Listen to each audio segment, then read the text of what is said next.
Ladies and gentlemen, boys and girls, children of all ages, it is time once again for the annual Halloween episode. So we're coming correct.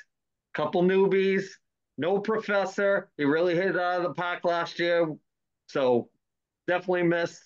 So let's get right into it. Ed, we're changing up the format.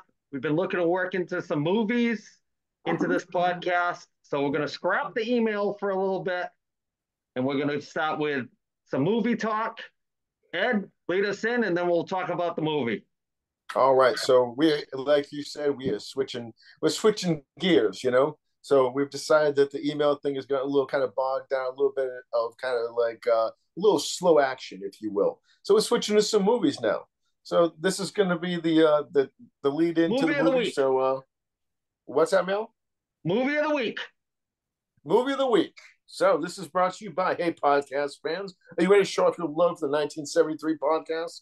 We've got over 20 different designs of t-shirts and hoodies that capture the essence of classic stuff. Whether you're a fan of the show or just love the retro feel, we've got something for everyone. From bullprints to subtle nods to your favorite personalities, each piece is made with top-notch quality and timeless style you crave. Perfect for lounging at home or making a statement out and about. And don't wait, our collection is flying off the shelf. Faster than you can say, don't be cheap, buy a shirt. Visit us now at bonfire.com and grab your favorite t-shirts and your favorites before they're gone. And then check us out at the 1973 t-shirt store on YouTube. Just click the link below. All right, well, we're gonna kick this first version of this off with a classic movie for Halloween called Halloween. So I'll kick it to you, boys. All right, so let me screen share this and see if we can get this going. Phantom, are you that meme of that guy on the plane? Is that who you are? I'm just a Burger King. Do you know what All I'm right. talking about? Yeah. So can everybody see that? Yeah. Yes. All right. So I want to hit this and see if we could kind of play this. I'm laughing the same thing. How gay are you? So obviously we can't.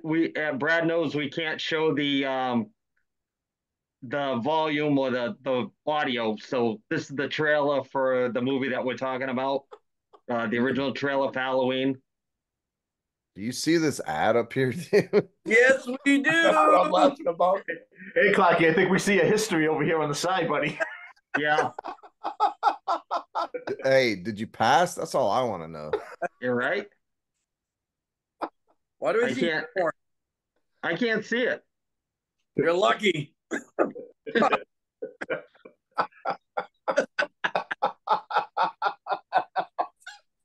Oh my god, that is fantastic.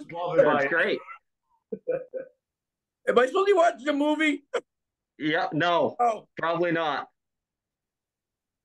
So really cool. The first Halloween was probably the entry level into the slasher films. I would think 78. The Not too much before original. that. It's Yeah. the original slasher film. Ray brought up a couple good points about the movie before we went on the air about supposed to take place in Haddonfield, Illinois, but Ray, do you want to add to it? Yes, it's supposed to take place there, but they were filming it in Pasadena in the uh, fall. There's not a lot of leaves. It's mostly palm trees, so they would go out in the country, gather up bags of leaves, stage it with the leaves on the ground and everything for one scene. Then they would bag everything up, go to the next scene, and do the same thing over again. Yeah, epic story in that first Halloween. Kind of left you hanging at the end. Um, Before there was actually horror movie sequels that kind of took on their own like franchise. So Yeah. really cool.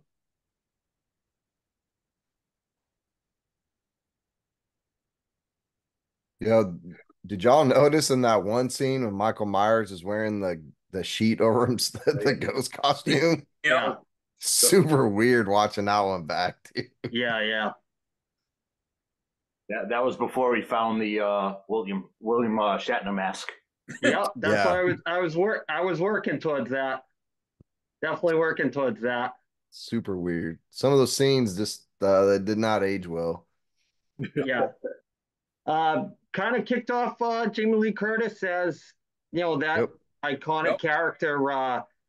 You know, thoughts on the Jamie Lee Curtis thing, like the whole movie career kind of turned into a little strange towards the end, but Oh, she's the definitely original Scream Queen.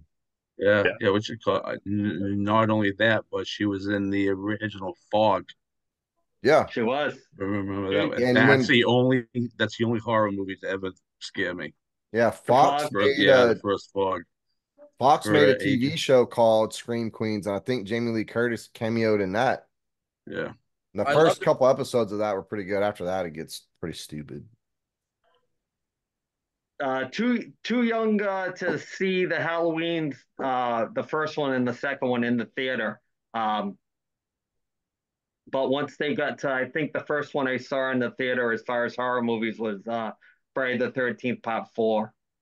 Too young for age restricted movies back then. But thoughts on the first Halloween? Epic, iconic. Of course. Epic, the original. Yep. Yeah, I'm a Uh, huge fan of this franchise, man. Like, I love horror movies, and Halloween was like my first like delve into that genre. I don't even remember the first time I saw it, but it has all the classic iconic horror movie themes. First of all, they don't do this in movies anymore. The musical score in this film is on point. Like, when it gets tense because the music gets tense. When it's a Lives chill up to moment it. because the music is chill. They don't do that in horror movies anymore. Horror movies now is jump scares, gore, blood and guts, and slashing. This movie, you really don't see that much blood and guts. It has the iconic if you commit a sin, you're gonna die theme, right? If you have underage sex, you die. If you drink beer, you die. If you smoke cigarettes, you die. The only person who doesn't die is Jamie Lee Curtis. But what does she do the whole movie? She Runs. babysits and crochets. The cat She it that runs a lot. Yeah, she smokes half a blunt. You know what I'm saying? It's a great movie. It pretty much set the bar for the rest of the horror genre. They made 4 sequels after it. It's a John Carpenter flick, by the way. So the master of horror himself. They made 2 H2O remakes, which also starred Jamie Lee Curtis. Then they made like a H40 series of 3 films with Jamie Lee Curtis. She like just keeps riding it and riding it. I'm not a fan of those ones. And Rob Zombie made a 2-part movie series, which if you like the original Halloween, and this might be blasphemy to people that are John Carpenter fans, but Rob Zombie's remake of Halloween was incredible. I Yeah, it freaking was. loved it almost as much as the original. Even the second one was really good.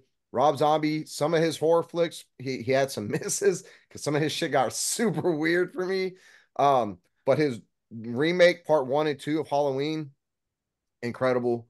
So go check check them all out, man. They're all fun Halloween movies. Yeah, Ed, thought on the first Halloween. Oh, dude, it scared the hell out of me when I was younger. I saw that and to see him with the freaking mask on and shit, like, dude, that scared the hell out of me. I mean, and I saw him like later on. I didn't see him in 1978. I was 4.5.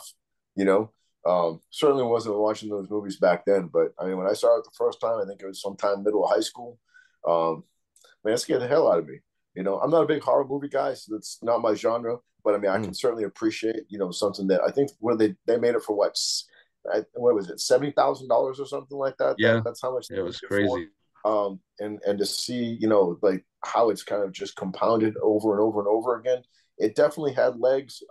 Didn't get a chance to watch it again, obviously. But I remember being like, yeah, okay, that freaked me out. Just because it was so suspenseful. Yeah, that was kind of one of those movies that you lead into the video rentals and when people started really collecting movies for like their home library, that's kind of The Exorcist, the Friday the 13th, and the Friday the Halloween 13th. movies were kind of what you base your initial buys on. You know, definitely the classics from the 80s genre. I would put that in it. Um, you know, before I put even the Texas Chainsaws and that stuff. Even though I'm a huge Texas Chainsaw Massacre fan, the first one, really well done. But we'll get into all that stuff. So, any thoughts on Halloween for the Halloween episode before we move on? Anybody got anything? Yeah. One quick fun note. The guy that played Michael Myers, Tony Moran, his sister was Joni from Happy Days. Oh, Erin Moran. Yeah, Erin. Yeah. Fun fact. Fun. Phantom, want to weigh in? Yeah, I was gonna say I think the guy that played Dr. Loomis is like super underrated as an actor. Oh yeah, Like, definitely. most of the acting in the movie was probably pretty bad, which probably So bad. adds to its greatness. But Yeah. as far as Dr. Loomis goes, and he's the one telling all the backstories on Michael Myers and all that, he's really what made it super intriguing, along with the the one key piano riff to "No Danger's Coming." But definitely probably my top 5 horror movies of all time. Yeah, Ray, you want to weigh in on the Donald Pleasant thing about him filming for only a day? Oh yeah. He filmed all of his parts for the first movie in one day. He had obligations with other films that he had to deal with, so he agreed to do it only if he could fit it in one day, and he did. So, He also, fun fact, played one of the Blofeld characters as a James Bond villain. So, yeah. fun fact about Donald Pleasant. So, all right, that's our first take on movies. It'll get better. We got a lot to talk about when it comes to that stuff. So, let's start talking. Vince McMahon documentary episode 4 goes from the Montreal Screwjob to Owen the Fallen in '99. So take it away, Phantom. What do you think? Episode 4. I would say so far. I think was the best episode of the ones that we've covered. Kind of jumps right in right off the rip with Shawn Michaels and Triple H starting to really get into all the comedy that was like perfect for us at the time when we were watching it, because we were all like in our mid-20s and eating alive all the the dick jokes and all that kind of shit. So that was that part I thought was pretty good. And then it kind of rolls into like them just changing. What they talked about like Vince and when they were doing the curtain call, talking about they ruined kayfabe and all that. But then when they decided to go to the Attitude Era, they got Vince coming out and he actually like announces to the world like they're changing their format of how they're going to start doing their characters and doing their storyline. So it was already headed in that direction. I think by that point everybody knew that wrestling wasn't real. So I mean, look back on it, doesn't really make all that much of a difference. But I'm sure there was a lot of people that that might have bothered them. Bradford, I know you got something on this episode. Look, I mean, I didn't even finish the episode. I'm just checking right now. I think I quit watching it with like 20 minutes left because it wasn't anything groundbreaking. Like they went a little bit into Vince McMahon's past and he talked about he could fight and he used to beat people up and he wasn't afraid of anybody. And I was like, it's like you said a few weeks ago, it's like, where's all that? Like, I want to see. I know the Vince McMahon at WWE, WWF, and they alluded to it a couple of times. They're like, there was Vince, the character, there was Vince, the human being, and that line got blurred. I'm like, I already knew that. There's a lawsuit right now that says we already know that. So I wanted to see, I guess I had really high expectations for the documentary. So I'm like really let down every week because they've only talked about stuff we've already seen in Dark Side and WWE versus or WCW, what killed the WCW rather. So we've already seen like all this information and it's not presenting anything new. And then we heard that Vince like sued and tried to get this thing shut down. And so I was like, oh, there's got to be something juicy. And there's a few more episodes. So maybe there's something juicy in there, but so far, I'm kind of let down on it, man. Like, am I missing it, or am I just not seeing the good stuff? Because there's a whole world of Vince McMahon, his youth, growing up, what shaped him, his formative years, relationship with his dad. He used to beat people up, all this other stuff. And then he goes and marries kind of like the ugliest broad in town. Like, I don't get that. I feel like Vince McMahon could have done a lot better than that. But now there's this other information coming out on the Andrew Schultz podcast that Ed sent to me about Vinnie Mac basically being the V Diddy of wrestling. So I don't know, man. Like, we're only getting like, we're not even getting the tip of the iceberg. We're getting like this, like a speck. And so I don't know. I'm not, it's the same stuff, man. We already knew it. So Yeah, I'm kind of a little disappointed too. When the episode started and they had him talking about how when he was a kid and he was a big fan of Dr. Jerry Graham, I'm like, oh, finally, here we go. We're going to get something. But I want to kind of call bullshit a little bit because he said he was this big fighter, but yeah, Bret Hart grabs you in a headlock and almost knocks you out. So how tough were you actually? I'm just trying to take in all these different things about him, and he said that the Mr. McMahon character was nothing like him, and then everybody else says, even Hulk Hogan, who likes to bend the truth a lot, they all said that he's exactly like that. They're not that far off. So yeah. what what is really, you're not getting anything about him at all. You're getting a history of the WWE. That's what you're getting, with maybe a little bit of stuff that you didn't know, but they're leaving out so much about him. That first episode should have been the best episode, where they gave you all the backstory, the biography, and you got nothing, and still you get nothing. And it's just crazy how he met Dr. Terry Graham. His father said you can go for a car ride with him, and he was flying through the streets of New York, blowing through red lights. I want to hear all that stuff. That's the stuff I want, and how he bleached his hair blonde because he liked him so much. And then you hear later on, and they didn't even touch on it in the '80s episode, where the $1 Million Man character was originally Vince's idea if he was ever a wrestler. So, everybody's got a price, and all that stuff kind of leads into the story of all the accusations coming out. Mm. So they're leaving so much out, and it's such a letdown for me, especially loving the history of wrestling and trying to pick up these tidbits for talking points. I'm just disappointed with it. Ed, you want to weigh in? Yeah, I'm just disappointed. I mean, it's they're not going that, like, to echo what everybody else is saying. They're not adding anything new. I mean, like, it would have been nice if they gave more of a backstory and kind of really laid out, the whole Owen thing. Because, like, look, there was, when I always thought of Owen as a character, I there was always like he did such a great job making it seem like he was the bratty little brother, you know.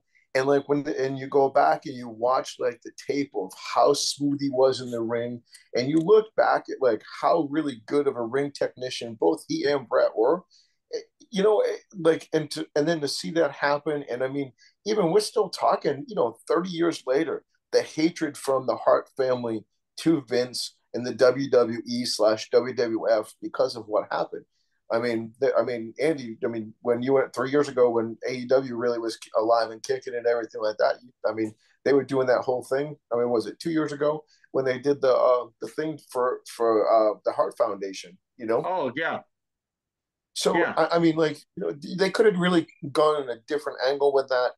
Like, the bottom line is that with Vince and everything like that, like, look, he's he's the CEO or former CEO of a multi-billion-dollar company. Like, you don't get to that point by not being somehow shady. You think about like the Snooker thing, like how he got Snooker off, allegedly. And so, like, that there's all these things and the trials that he had, like it was almost like when he tried to buy he bought IFBB, the bodybuilding thing, and then put Lex as kind of like the poster boy, and it kind of like, it was almost like he was trying to kind of like shield the WWF/E with that by doing that, because now we're doing bodybuilding stuff. I mean, you could have really kind of dove into that too, and they didn't, And I mean, we all love the Attitude Era. I mean, Shaggy and I mean, we skipped class to go to WrestleMania at Hall Plaza in Boston. We saw DX show up in a limo with Mike Tyson.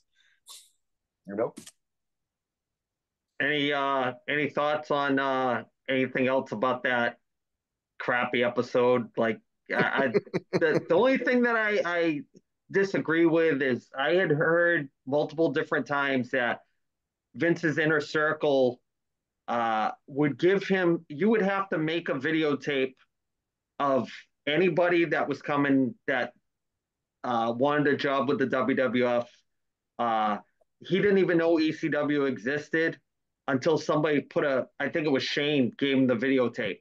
And it just blows my mind that certain things they'll say that they created, like the Attitude Era, I think they stole a lot from ECW, to tell you the truth. Ooh. I mean, ECW started in like 93, but didn't really get too, violent-ish until 95.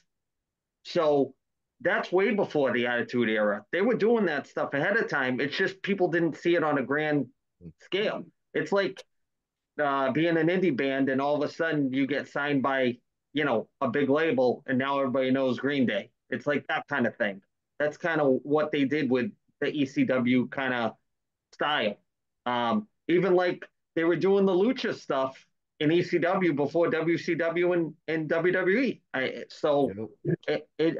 gotta call bullshit on a lot of that stuff. I really, really do. Look what they did with Mick Foley. They turned him into Mankind because everywhere he had been before that, he was Cactus Jack, but that wasn't what they wanted. They still wanted goofy characters. So it's just, I'm just very disappointed with it. I'm glad we talk about it because it is great talking points, but they're totally dropping the ball. But if they want guys to produce, right, Ed, we could always. That's right. Load us up on a plane, baby. Yep. You guys think that Mr. McMahon versus Austin is the greatest rivalry of all time in wrestling? Absolutely not. Oh, They made a lot of money. Wait, what'd you say? What's that? What'd you say?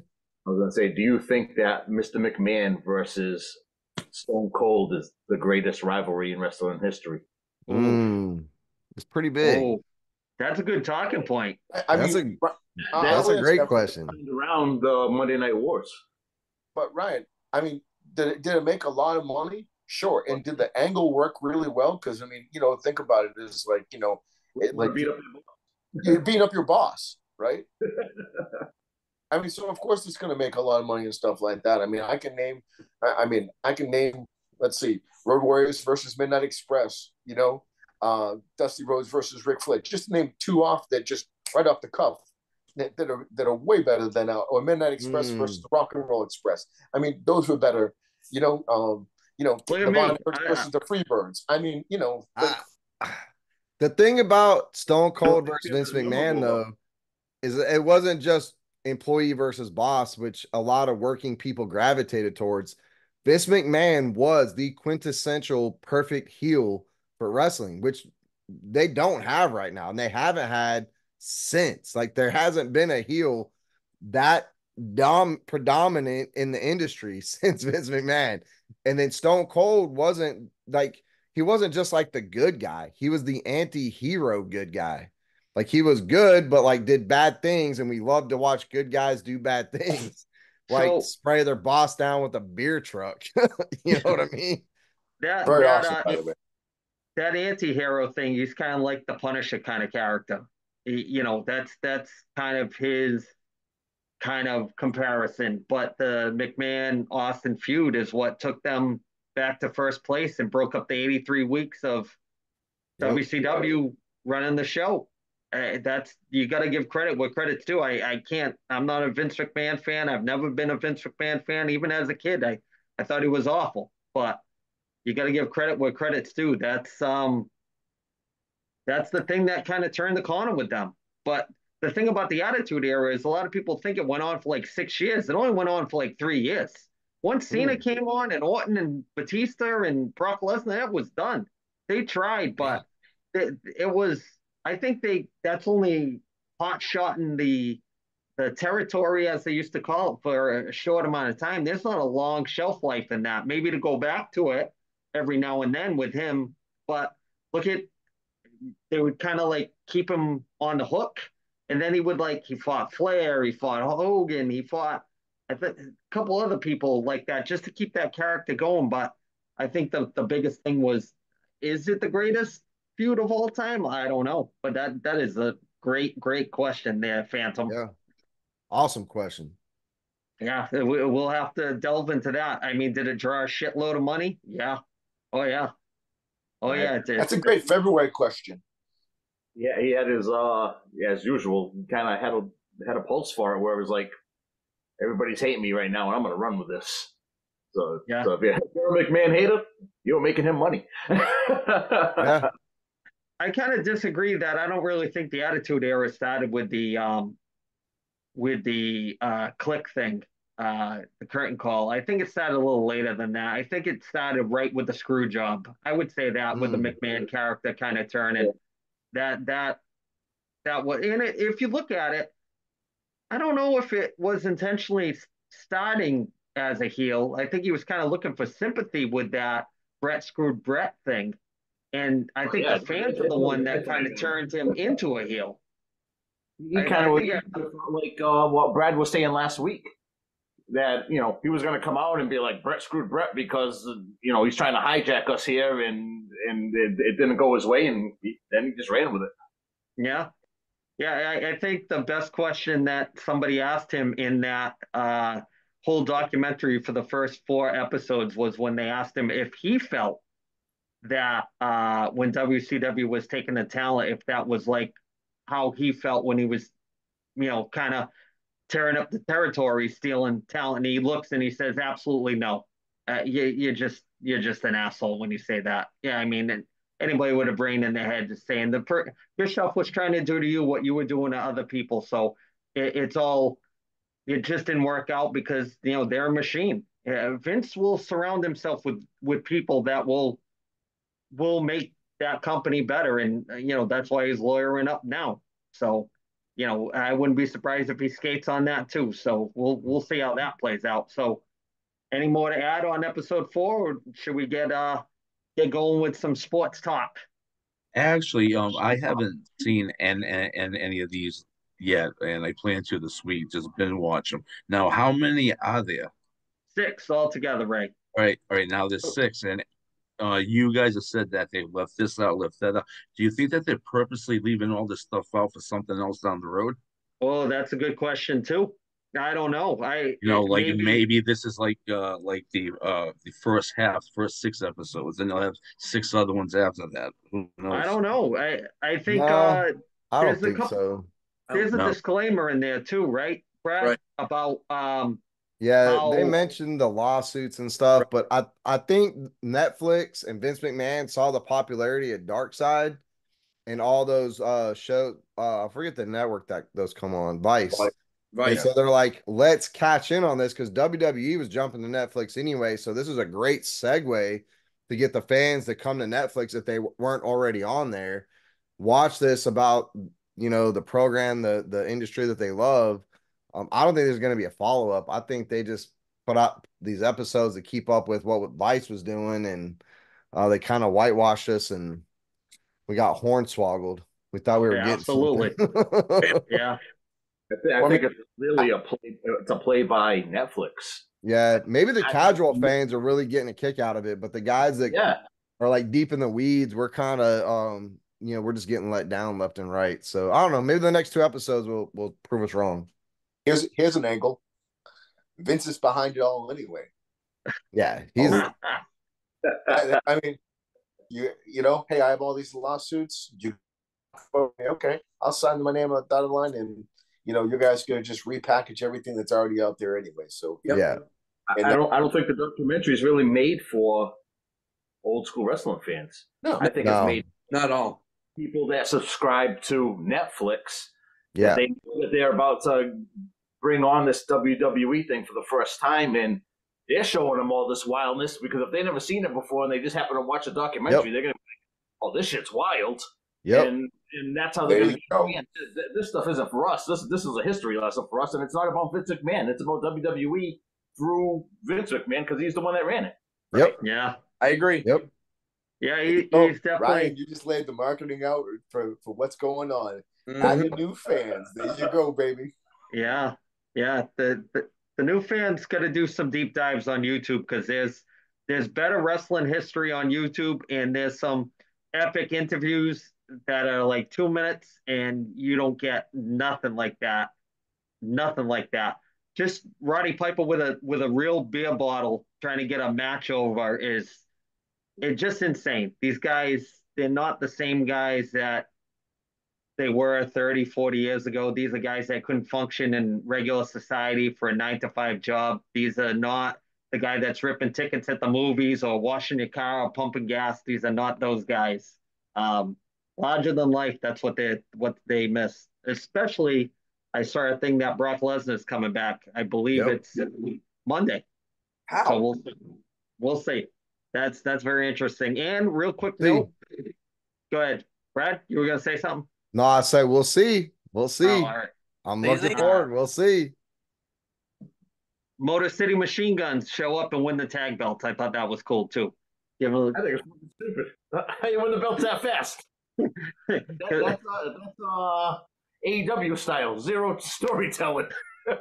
No, it was perfect storytelling because the Bloodline came out and screwed Jey Uso out of the Intercontinental title, right? So then people had to get involved and kind of push those guys over. I mean, yeah, it's dumb. They're losing titles here and there. Like, I still don't know what they're doing with Jey Uso and Braun Breaker. Like, one's a champ, one's not the champ, one's a champ, one's not the champ. They each held the belt for like 28 days or less, and then they're back to Braun Breaker being the Intercontinental champ.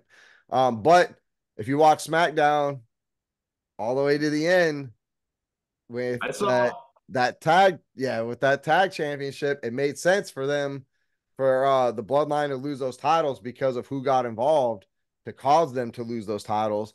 And then I guess there's a lot of videos popping up now of like what happened after the show. And I don't know why they didn't show this, man, because it was so freaking awesome. Roman Reigns gave Jay the yeet, and then Jay and Jimmy both put their fingers up and they did the whole, man, it was awesome. Very emotional for for this household, man. It was pretty incredible. Yeah, you guys missed it, go back and watch it. Yeah, they must have watched the podcast like 2 or 3 episodes back where we were bashing the title change for the IC belt. So Yeah, you know, people watch the podcast, as you saw last week. Cam Neely made a little appearance saying that. saw it. Ray, what'd you think of that? Oh, that was fun. Yeah. Yeah. More to come. Him and Old Samuelson, they get together every Friday night and they watch it. Claude Lemieux stops by too. There'll be more of that to come. Definitely. That's in its infancy. Let me just say. So yeah, let's get into the football picks. The professor is not here, so big shoes to fill. I believe the Phantom's going to step in and give us some picks this week. I will give you guys some picks. Only 5. We're only giving 5. Okay. All right. Keep Brad happy. Brad, 5? 5. All right, we're doing 5. Technically, Brad, that's 10. 5 games, 10 teams. Let's do it. We got the Rams at Seattle. Ray, we'll start with you. Rams. Rams for Ray. Clocky. Give me the Rams. 2 for the Rams.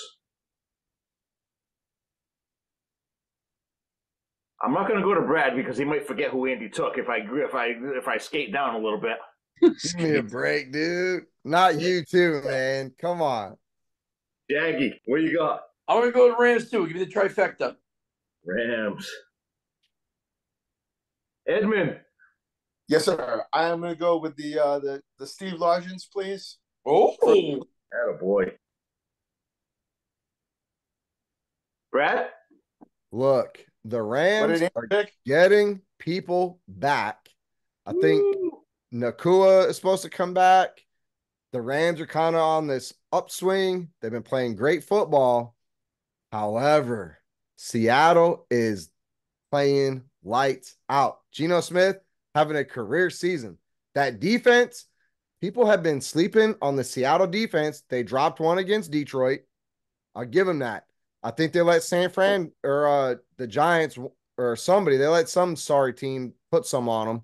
But that defense is so opportunistic. It's almost back to that doomsday defense type of play. They get a scoop and score or a pick six almost every game. The defense is keeping them in these ball games.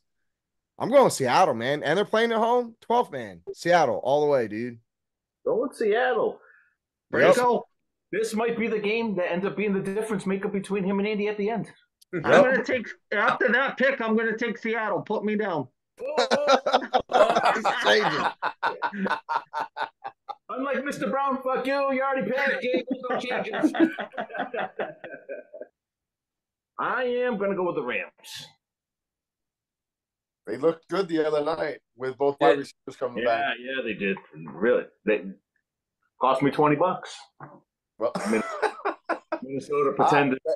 But remember what I said to you guys a couple weeks ago. Everybody has a hangover after they play the Lions. True stories. And speaking of those Detroit Lions, they are headed to Green Bay. Raymond, who you got? Lions.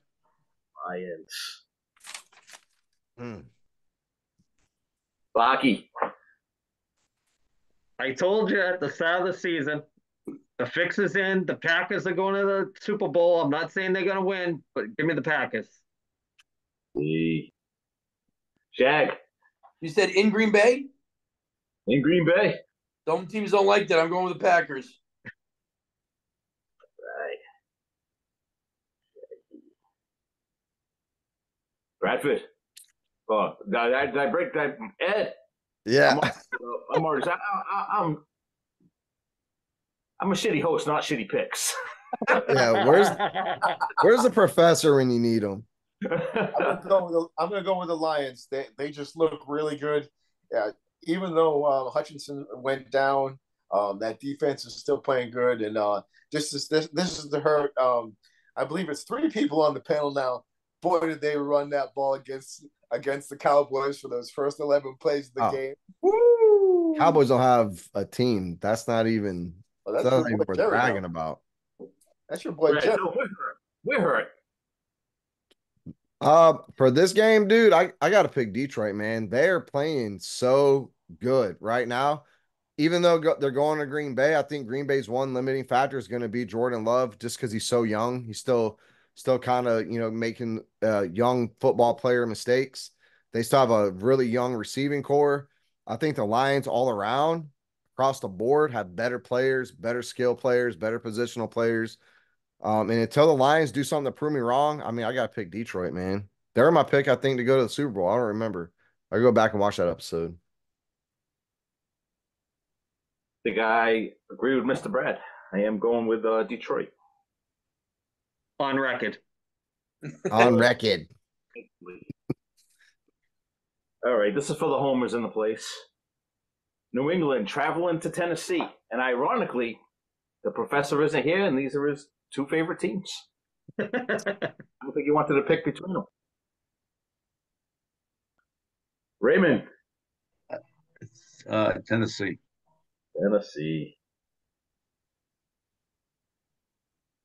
AC. Tennessee Oilers. Give them to me. Tennessee. Shaggy. I'll take the Tennessee Titans also. Ed. Man, this is a pick 'em of teams going the wrong way. Man, I hate to. I'm just gonna say this: Earl Campbell is not walking through the door. I'm going with the Patriots. I at some point they got to turn it around. I think they're going to lose against the Jets. So this week, so they got to win at some point. Brad. And Tennessee's quarterback situation, it's not good. Yeah, Ed said it's a pick 'em game. The Patriots 1-6, Titans 1-5. However, I kind of like what Drake May is doing right now. I think they've got some young offensive pieces on this New England team. They just got to put this shit together type of situation. And I think against the Titans, being that the Titans are just so atrociously bad right now, that I think New England can go to Tennessee and win this game. So I'm picking New England. I said the same thing last week when they played Jacksonville and got their asses handed to them. Jacksonville's a little bit better of a football team, man, than Tennessee. So They have a better coach. yeah, I Yeah. think this is a game New England turns things around, dude. I'm confident in that. We'll see. Us now. I wonder if they're going to go anti-soft. I don't know. I'm going to go with Tennessee because I like to watch the Pats fans suffer. Vindictive. When was the last time the Dallas won a Super Bowl?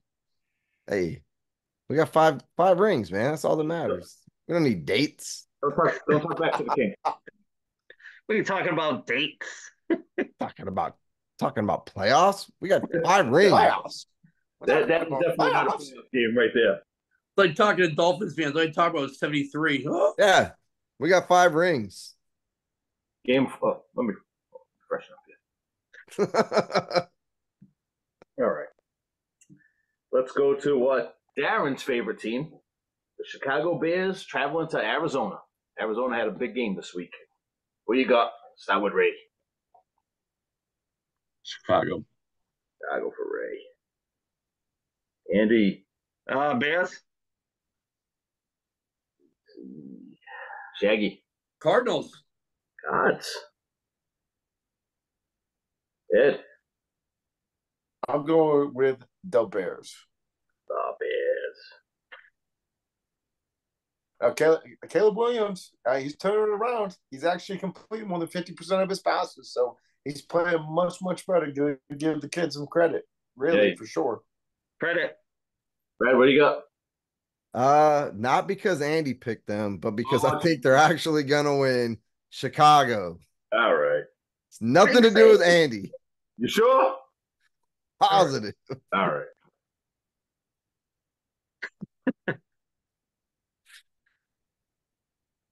I think I'm also going to go with Chicago. So Shaggy stands alone.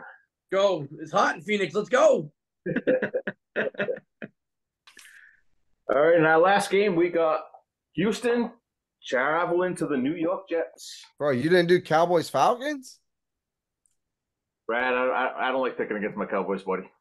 I'm a charge this week. That one's good. That one nobody's gonna know who I took. I mean, Ryan just gave you you're not the boss of me.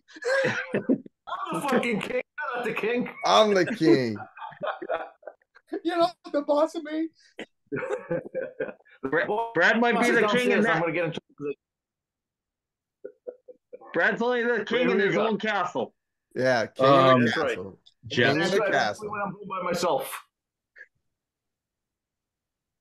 So what are we doing? Houston and who? Jets. Houston and the Jets. Ooh. At the Jets. Ray, you up? Jets.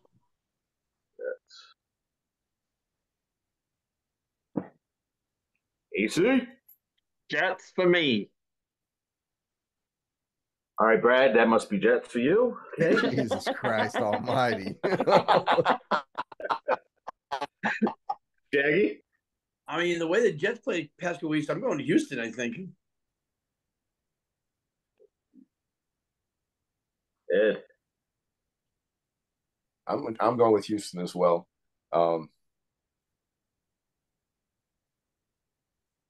Brad, no pressure. What you got? Well, Whoa. I was gonna say, it's a Thursday night football game, and those always suck for the home team. The home team always loses Thursday night football. It's Halloween. Houston has been playing not great, but not bad. Not Jets football. The Jets have a good defense, but Aaron Rodgers and company kind of sucking it up. Devontae Adams did absolutely nothing to improve that offense. He's only been there for 4 days, man. He's been there 4 Plenty days. of time. Plenty of time. He's on convention. Plenty of time. I'm going to go with Houston, but it's a very weak. Houston. I'm not 100% confident in that. I'm gonna throw that out there as a caveat. Houston. I'm copying Brad. I am going with Houston. Oh, hope you win your $20 back, buddy.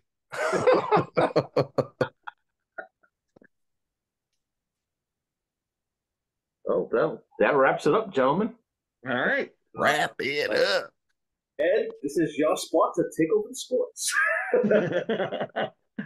Ed, you want to mention about the passing of somebody that I remember as a youth. With the World Series going on, it's kind of ironic that this person passed. The man that threw with his eyelids, had him in starting lineup back in the day, Fernando Valenzuela. Ed, thoughts on the passing of Fernando Valenzuela? You know, I was reading up some stats on him, and I didn't realize that he had won the Silver Slugger twice.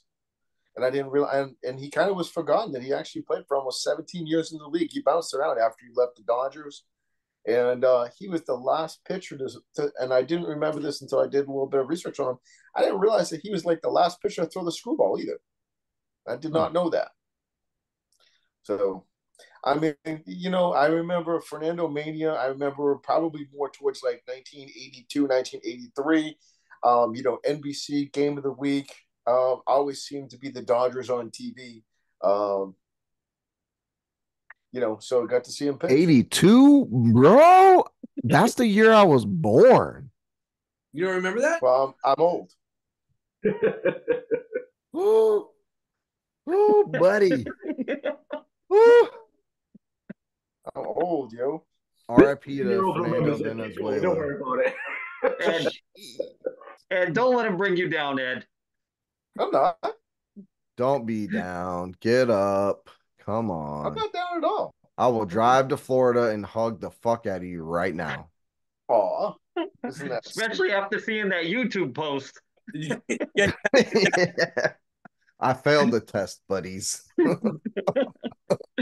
I saw Spider-Man too, right? Phantom, thoughts on the passing of Fernando Valenzuela? Yeah, no, it's sad. The timing of it is a little ironic with Dodgers being the World Series, a little extra. Hopefully, they pull it out for him, kind of thing. But when I did a little research myself, and they were talking about, you know, I can remember it really, really well, and they were saying that, especially being in Southern California, he was driving attendance like no other. Like they said that they were drawing like 8,000 in attendance when he wasn't pitching, but when he was pitching, it's like 16,000. Like he was packing the stadium. I mean, unbelievable. You know, he's been referenced in so many things. Like I believe Bull Durham, they were talking about him, like looking up into the visor before he threw the ball and stuff. Just a great pitcher. Probably an all timer, even though I don't know if he quite had the longevity to kind of. He was. I don't want to say he was only had like a small window, but he first time when he was on top, he was one of the best for sure. Ray, any thoughts on Fernando Valenzuela? Yeah, I enjoy to watch him growing up. He was, you know, a big part of our youth, and it's sad again that another hero that we had as kids has passed away. You know, Yep. That's the one thing that sucks about us getting older is all of them are going. Absolutely. See who's next. Shaggy. Take solace that even though your childhood hero died, Scott Stapp, lead singer of Creed, is still alive and kicking. With Jesus. his arms wide open. His arms wide open, yes. Not me. Good point, Ray. Good point, Ray. Shaggy. Oh, I just got that. little joke grenade. There you go.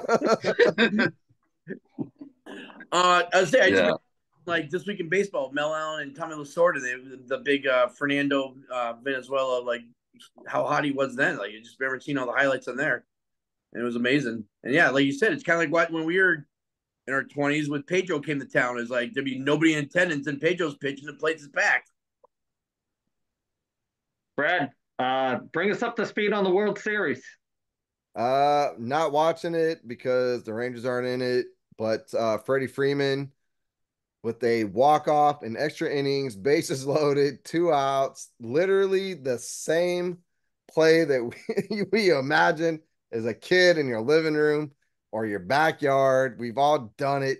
Freddie Freeman, who is also like the classiest freaking star athlete that's ever lived, by the way. I just saw a clip today. He was trick or treating somewhere, and some little boy was in a Braves costume. And Freddie Freeman was like, "Whoa, hold up, is that me? Are you wearing my number? Let's take a photo." And he signed it for the kid. Class act human being. And then at the end of the game, you know what he said, Andy? Do you know what I he did said? it. He said, Watch "This is the for my dad. My dad threw me batting practice. He was there from day one, playing catch with me, throwing batting practice. If I have to thank anybody, I'm thanking my dad because for this moment, I was like, man, I love Freddie Freeman. Like I'm in love with that guy. He's an awesome human being. Great hopefully guy. he watches the podcast too, I would imagine. I hope he does. I hope he hears me love crushing on him. There He's a you great go. guy. Yeah. Phantom, thoughts on the World Series so far? So far, so good. Great, great, great ending. I was same thing with Brad. He hits that home run, touches home. He runs like straight. I don't know if you guys saw that part. He runs to like the backstop, grabs the backstop. His father's got a front row seat, and he just grabs the thing and just yells in his father's like, yeah! It's like Yep. that part was so great. What wasn't so great if you're a Yankees fan? Brett Boone bringing in Nestor Cortez, who hasn't pitched in a month, to face Ohtani, Betts, and Freeman in extra innings. So thank you, Brett Boone. You fucked us a couple of years ago. Now it's your turn. Aaron Boone. Brett Boone, Aaron Boone. I knew what you was talking about. Yeah, horrible decision on the pitching. Mother. And he hung that pitch right over the plate too, in that perfect place to hit it too. Oh, Yeah. it was awesome. Man, it was right there, right in the wheelhouse. And he was going yard when he hit it, and he knew it too. Well, we're gonna wrap this sports stuff up, and we don't have the professor here to do the lead in, so buy a fucking book.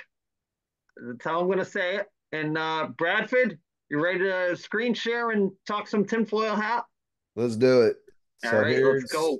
I've been waiting for this one. I've been waiting. Oh, the pressure's I've been on. waiting. All right, I got it. It's muted. Let's watch this. This is the Afghanistan jellyfish. Ooh. So if you look right here where the cursor is, it's blurred because it is like some form of active camouflage. This is a UAV, unidentified aerial something. It's flying over some village in Afghanistan. Is it U.S. military? They haven't said.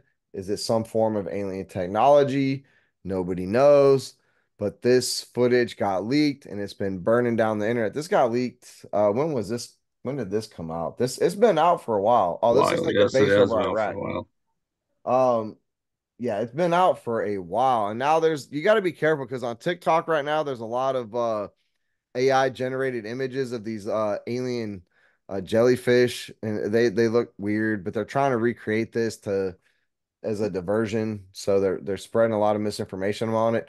But anyway, you see this thing, and obviously it's like this thing is floating. Whatever its purpose is, this use of active camouflage, and Andy alluded to this, I think, last weekend when we were talking about these rockets from Elon Musk and Jeff Bezos that are launching and coming back and so on and so forth. I mean, if they can use this thing to this active form of camouflage, don't you think they can project some form of hologram or make some other craft appear to be a rocket shooting up in the air and landing? If they can use this form of active camouflage, because if the military has it, it's been out for at least 20 or 30 years, right? Oh yeah. So if they're using this as this active camouflage device flying over Iraq, Afghanistan, Could they not have shot a missile at the Twin Towers and made it project itself as an airplane? I don't know. I'm just gonna throw that out there just to kind of deepen the conspiracy theory waters, but really weird video. And I mean, who knows if this is alien or American military, but either way, super weird. Um, you guys take a look at it, man. It's weird. What do you guys think? So It's not the you most aerodynamic thing. so when I saw it the You know, first time a couple of years ago, Brad, the first thing I thought of was the Imperial droids from Empire Strikes Back. Yep. It looks exactly like it. Probe droid. I'm not saying that that's what it's projected to be, but the thought process of the engineering of it kind of looks like it. Yep. What you were talking about with the holograms and the fake things is part of that Project Bluebeam. They said that if they ever were to fake an alien invasion, it'd be part of that Project Bluebeam. So I don't want to get away from the jellyfish theory because I think that's legit. It's just you got to watch out for all the fake stuff that comes out, like you said after the fact. There is a lot of misinformation coming out on TikTok, and I think it's just trying to discredit. Like everything else, there's some truth, and then they throw a bunch of other stuff in there, so you don't know what's what. So unfortunately, that's the world that we live in, and it's been like that forever. Was there World's Fairs at one time? Maybe, allegedly, things like that. Uh, Raymond, thoughts on that jellyfish? I would love to uh, believe it's a UFO or alien related, but my personal opinion, I don't think it is. I think it's like military, and again, I mean, if it's a UFO, again, I mean, could you see go light years in that thing from the last galaxy, next galaxy? That I don't think it is. I think it's a military event. If it's not made up, it's military. My opinion. Ed, what do you think? I mean, it just kind of seems to be on the same path. So it kind of looks like maybe that they've kind of um, gotten a little bit better with the technology with jet propulsion for individual soldiers type stuff. And I mean, bottom line is that there is technology that's out there that can make aircraft the size of, I believe it's a basketball on radar. So they can certainly do that with somebody that has a small cross section and that type of thing, and signature of somebody that has like a kind of Tony Stark kind of weapon system. So, I mean, if you look at like the things, I mean, they had the dogs on, they had those on ESPN Game Day about 2 weeks ago from the MIT labs. So, I mean, the technology is there. Shaggy, care to weigh in? Yeah, I'm assuming that's military. I just figure if like UFOs and aliens are like so many like light years ahead of us, to be a little more aerodynamic than, like you said, the Imperial drones flying through the air and stuff. Want to weigh in, Phantom, on that? Yes, I do. I was like, while did really seem really really cool, like kind of make you think about it a little bit. I'm calling BS on this one. I think that's bird shit on a camera.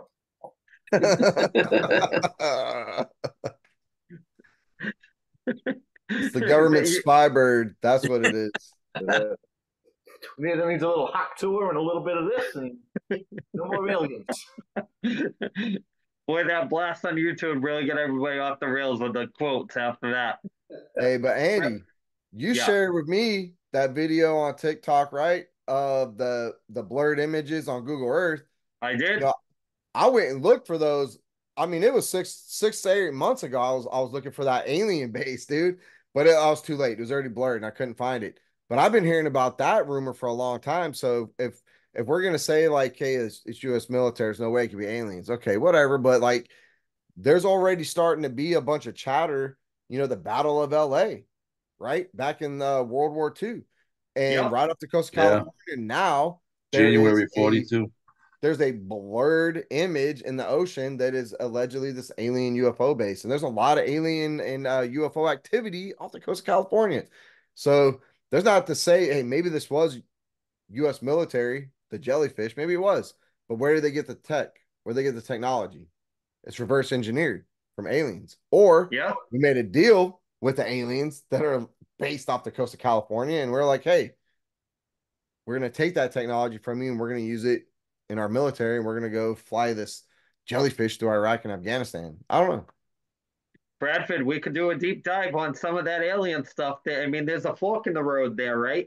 Yeah. Where they supposedly met in the 50s and signed that treaty in Yep. order to do human engineering and cow mutilation and crop circles that way. And then you can go this way with the Roswell stuff where they really did get a saucer and all the stuff that we have that came off the saucer, like fiber optics, Wi-Fi, all these Wi-Fi. things, microwaves were all came from cross engineering off that one spacecraft that they got originally, allegedly, right? Allegedly. So, allegedly, right, Ed? That's right. Allegedly, of course. Okay. Brad, you want to wrap that whole thing up in a neat little bow? Yeah. Tie it up. It's done. Tie it up. Speaking of that, it's time to wrap it up. We'll do some shout outs. I guess we'll start with Ray. Raymond, got any shout outs this week? Yes, I do. This past week, my wife had to send her kitty to cross over the Rainbow Bridge. He was 21 years and 4 months old. She had him as a kitten. She rescued him. He was a throwaway. And cat, he never snuck outside. He was a perfect cat. He's a good boy. There you go, Ray. Sully. That's a good one. That's a good one. Phantom, got any shout outs this week? Yeah, I'm gonna shout out the professor. After I try to step in his shoes for only 5 picks, I can't imagine doing 15. So TB, you're the man. We missed you. Hopefully you come back next week. He's missed without the costume. He really hit it out of the park last year with the Ted Lasso gear. So Shaggy, got a shout out this week? Yeah, just shout out to everybody. Have a safe and happy Halloween, and make sure your parents cash in your parent tax and grab your 50% of candy from the kids. Yeah, going back to the Halloween stuff. If you look at the movie, that was the first time that you saw the kid with the razor blade in the apple. Yeah, the second one. Little Yep. segment of that with all that urban legend there. Yep. I'll do the shout out. I want to shout out to my youngest. They finally recognized her, put the captaincy on her. She came up big today. She was in the penalty box twice. They told her that one more and you're getting suspended. She blew it off, went about her business, and played really good. We're going to Maine tomorrow, so that's going to be a hike. So, Ed, shout out this week. A couple shout outs to some of my triathlon friends that are over in Kona right now. Shout out to BJ, who had a bike crash about 3 weeks ago, and he's out there, and Chuck and Bill, all three of them doing really, really well. And that is definitely a beast of an island to be doing an Ironman on. So good luck, boys. Have fun. All right. Mahalo. Kicking it to Bradford to close us out this week with the shout out. Not really a shout out, more like a gripe. And what really grinds my gears Let's go. is Let's go.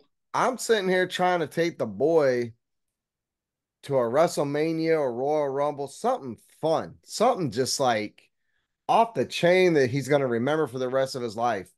And pun intended, I got to sell. Wait, what arm is it, Ray? My right arm to get a fucking ticket to these things, man. Like the WrestleMania tickets are stupid expensive. And then you got airfare and travel and hotels and rental cars and all everything. I'm like, Jesus Christ almighty. Like this sports entertainment industry used to be for like the working class guy.